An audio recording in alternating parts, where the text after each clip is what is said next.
پشاور سے خاتون نے میسج کیا ہے، حکیم صاحب میرے بالوں کا مسئلہ ہے، میرے بال کٹ جاتے ہیں اور ٹوٹ جاتے ہیں اور لمبے نہیں ہوتے۔ ناظرین کرام، دنیا کے تمام مذاہب میں ایک بات مشترک ہے، وہ ہے انسانیت کی خدمت۔ مجھے کچھ خبر نہیں تھی، تیرا درد کیا ہے یا رب، تیرے عاشقوں سے سیکھا تیرے سنگ در پہ مرنا۔ ناظرین کرام، یہ ایک بہت بڑا مسئلہ ہے خواتین کے لیے، کیونکہ سب سے پہلے ہمیں یہ سمجھنا ہوگا کہ یہ مرض جو ہے کیوں لاحق ہو رہا ہے۔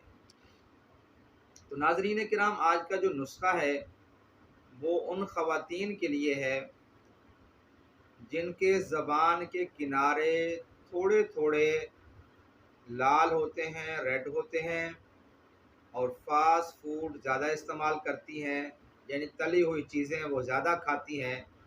تو ان کے لیے یہ ایک بہت زبردست قسم کا نسخہ ہے، وہ آزمائیں اور اس کو لگائیں، اور کچھ میڈیسن ہے، دوا ہے، وہ کھائیں، انشاءاللہ اس سے فائدہ ہوگا۔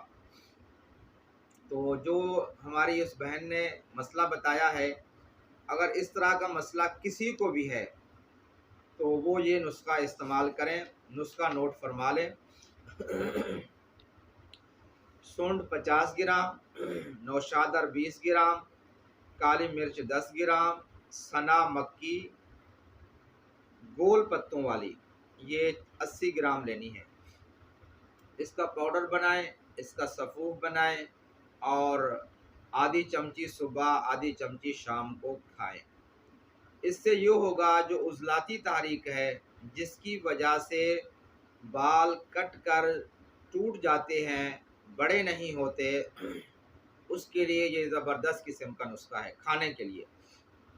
اور لگانے کے لیے گائے کا گھی اگر یہ مل جائے تو بہت زیادہ بہتر ہے۔ سر میں جو ہے نا یہ لگائیں، یا کوئی کوکنگ آئل جیسے سورج مکھی کا تیل ہو گیا، یہ استعمال کریں۔ انشاءاللہ کچھ دن، کچھ ہفتے تک استعمال کریں، انشاءاللہ یہ عضلاتی تحریک جو ہے ان خواتین کے لیے جو گرم چیزیں اور تلی ہوئی چیزیں زیادہ کھاتی ہیں، ان کے لیے یہ بہت مفید ہے، اور انشاءاللہ ان کو فائدہ ہوگا۔ کیونکہ جب تک ہم مرض کو سمجھیں گے نہیں تو مرض ٹھیک نہیں ہوتا۔ کیونکہ بعض خواتین صرف آملے کا تیل لگا لیتی ہیں، آملے کا کوئی تیل ہوتا ہی نہیں ہے، آملے میں سے تیل نکلتا ہی نہیں ہے۔